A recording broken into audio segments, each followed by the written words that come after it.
Olá, bom dia, boa tarde ou boa noite, eu não sei quando vocês vão acessar este vídeo podcast.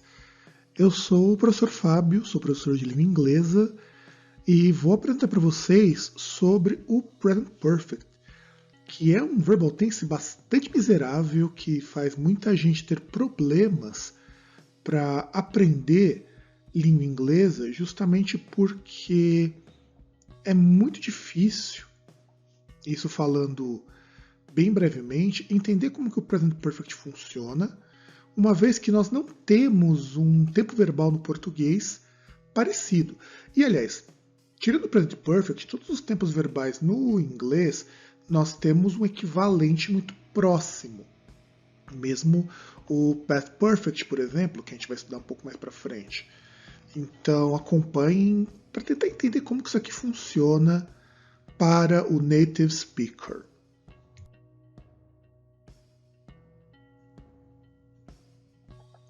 Então a gente pode resumir o Present Perfect dizendo o seguinte: é uma ação que acontece no tempo passado e que você sabe que ela aconteceu porque você tem um resultado no presente. Parece um pouco difícil, parece um pouco complicado falar isso, mas ele é um pouco mais simples quando você para pensar o seguinte. Em português, a gente não tem um tempo verbal, uma construção verbal que nos dá tanta ideia. No inglês nós já temos. Então, vamos imaginar o seguinte, você olha para fora da sua casa, olha para a calçada e vê que ela está molhada. O que você pressupõe? Choveu ontem. Como que você sabe que choveu? Porque o chão está molhado. Em inglês você diz it has rained, ou seja, choveu. Só que em português eu não tenho necessidade de indicar se a ação no passado tem reflexo ou não no presente. Eu utilizo o contexto. No inglês ele economiza isso. É a mesma coisa quando você diz o seguinte em inglês: The room has cleaned. Você vê que a sala está limpa. Mas como que você sabe que a sala está limpa? Você sabe porque, ao olhar ali para a sala, você nota que alguém fez esse trabalho. Então, em inglês, você não vai dizer assim, somebody has cleaned the room. Alguém tinha limpado essa sala. Não. Ou alguém limpou, somebody cleaned the room. A não ser que você pense em voz passiva, aí ficaria do tipo assim, the room has been cleaned. Não faz muito sentido você utilizar o somebody aí, porque você pressupõe que alguém fez essa ação ou que essa ação foi praticada.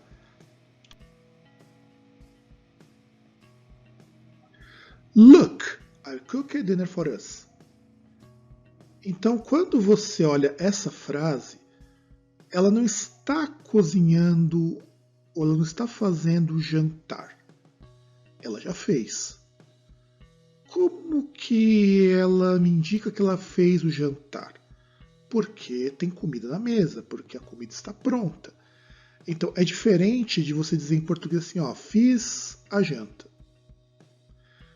Em português tanto faz se você fez a janta agora há pouco, ou se você fez a janta no mês passado, semana passada que seja. Então, I cooked dinner for us indica que a janta foi feita faz pouco tempo. Aí, quando você pensar em Present Perfect, vocês têm que pensar que ele serve para basicamente essas três coisas.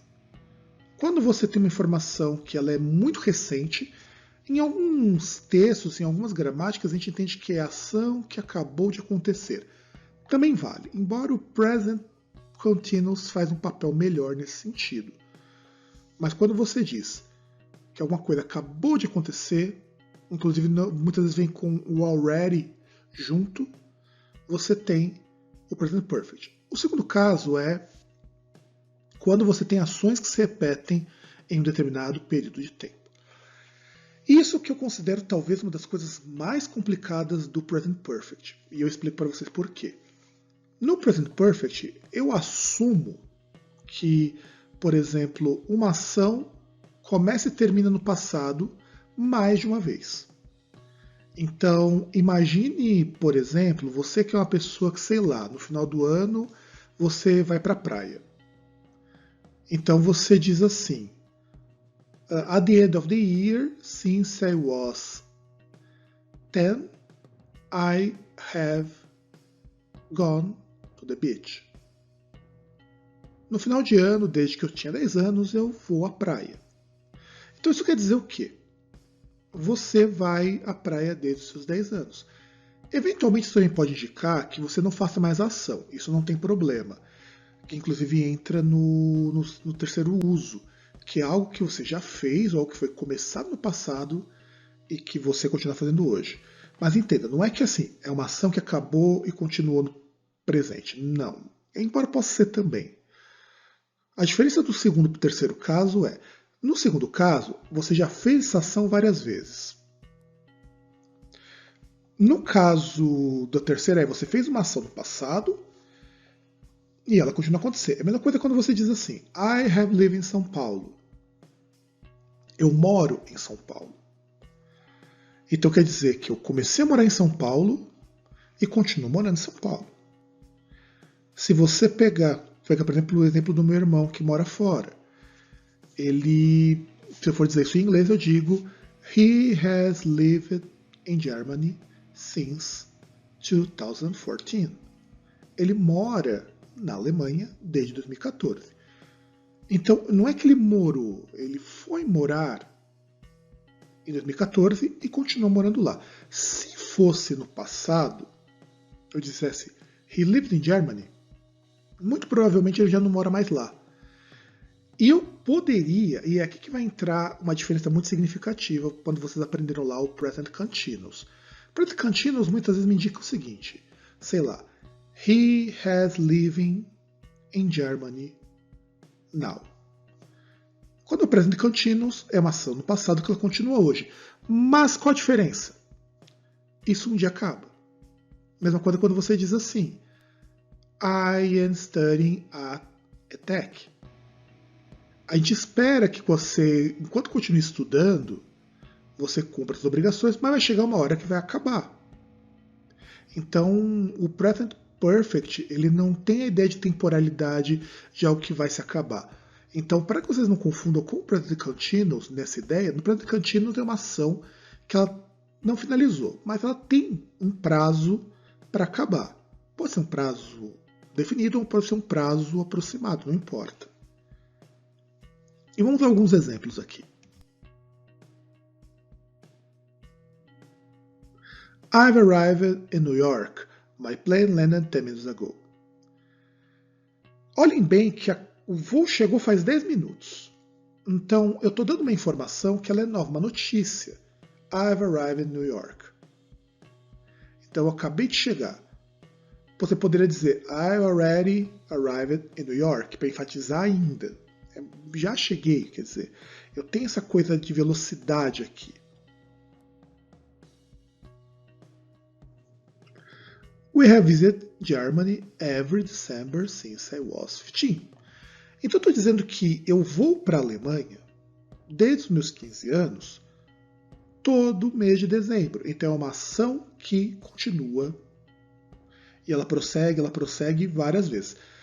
Pode ser que eu não visite mais hoje. Aliás, eu não vou visitar ela hoje, não é uma ação que ela continua, mas é uma ação que ela se repete várias vezes. Então, se você, por exemplo, toda segunda-feira acorda tarde, isso é uma ação de Present Perfect, exceto se você tiver um prazo para que isso acabe. Por exemplo, você acorda tarde nas segundas, mas quando voltar às aulas, você vai voltar a acordar cedo. Ou pelo menos espero isso.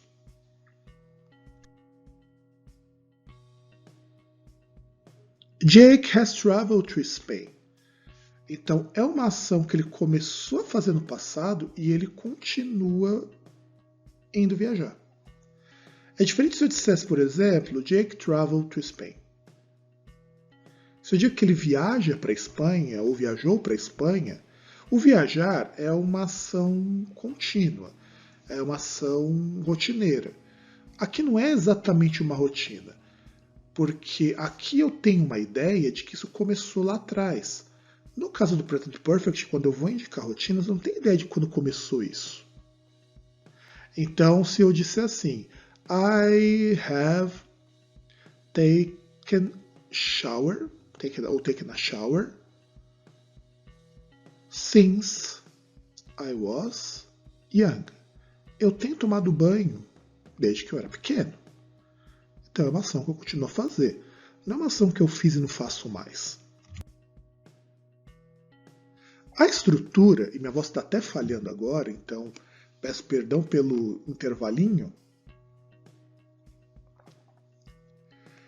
Quando a gente fala da estrutura do Present Perfect, a gente está falando de 3 estruturas que eventualmente confundem as pessoas. Vamos falar primeiro do affirmative, because the affirmative is easier to understand.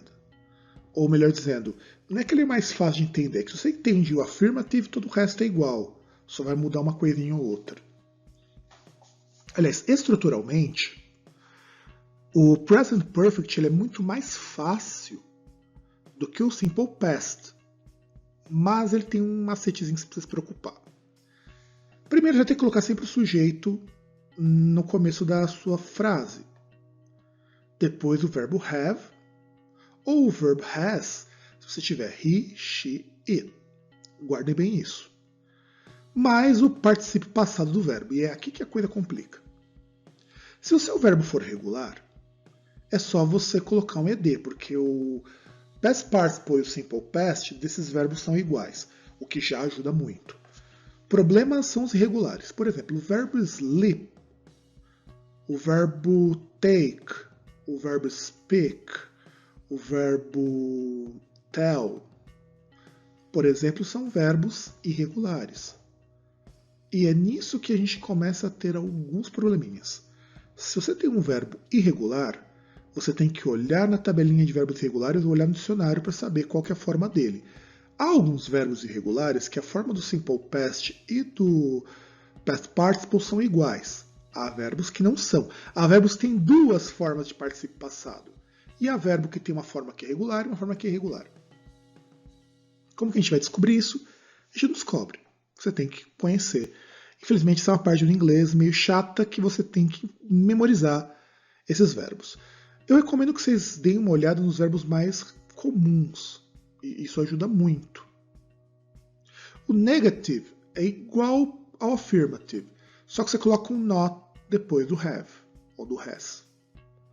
E se você quer fazer perguntas, você utiliza o have e o has antes, mais o sujeito, mais o particípio, mais o resto. Por isso que se vocês verem nos exemplos que eu traduzi para ajudar algumas pessoas, eu não coloquei o verbo have, não coloquei o ter ou haver aí.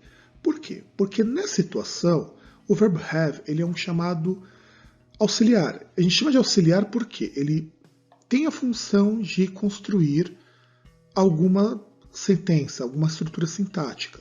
Uma coisa do do, quando você vai fazer a negativa, do e don't.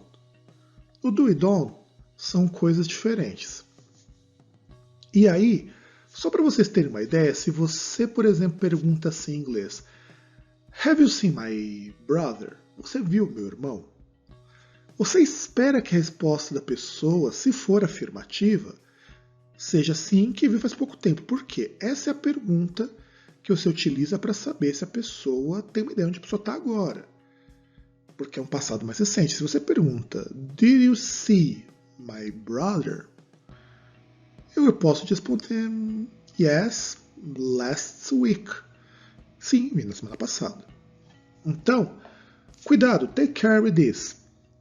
When you use the simple past, not necessarily the information is recent. E vamos a alguns exemplos. April has eaten too much and refused a dessert. Então, eu coloco assim, que a April, ela comeu demais. E ela comeu demais faz pouquíssimo tempo. Provavelmente quando eu estou falando isso, estou falando agora. Então, por conta disso, ela acabou recusando. Mas, para Professor, por que refused aparece com has? Em geral, em inglês, você não precisa, em estruturas que você tem muito tempo perfeito, colocar o verbo auxiliar.